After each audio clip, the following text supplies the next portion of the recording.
ရဲ့ဘာတွေလုံနေတာလဲကိုနဲ့လိုက်လာမသိမလိုက်လာမသိနဲ့ဒီရောင်လေးကလေငါနဲ့မလိုက်တာကျန်လောက်လာဟဲ့ငါလည်းလှကြည့်ကြည့်လာလာ လှပါတယ်လှပါတယ် ဟဲ့တင်တင်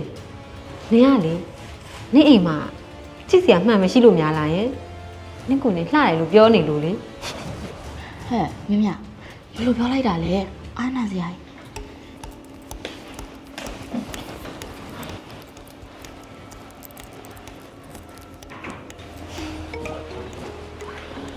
လှလှနင်ကဘာလို့ငြိမ်ခံနေရလဲနင်တို့စကော်ပီယိုတွေကလေဇက်ဇက်ကျဲတွေမဟုတ်ဘူးလားဒီကြမှာကြောက်တက်လိုက်တာလွန်ရောဘာဖြစ်ရ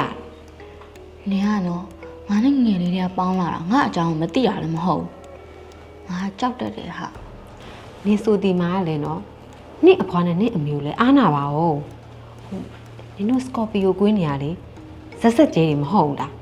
ပြီးတော့နင်တို့တမှုတော့ကလည်းနှက်ဝင်သေးတယ်ဆိုနင်ကြမှာဘာအထုံးမှလည်းပါမလား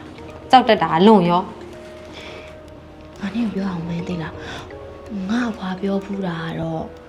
ငါကလေဟိုစကော်ပီယိုကွင်းနှက်ခတ်နဲ့မွေးလာတာတဲ့ဘဝတစ်ထောင်လဲပါရမီဖြည့်ခဲ့ဖူးတယ်တဲ့ ဟဲ့အဲ့ဒါဆိုရင်နဲနေသေးလို့ဖြစ်မယ်နော်ဒီစက်ဖြည့်လိုက်အောင်ငါတို့တွေလေဒီ project ကြီးအောင်မြင်သွားလို့ရှိရင်နေရောငါရောယာရူးလေးတူးမှာလာစားလေးတူးမှာနော်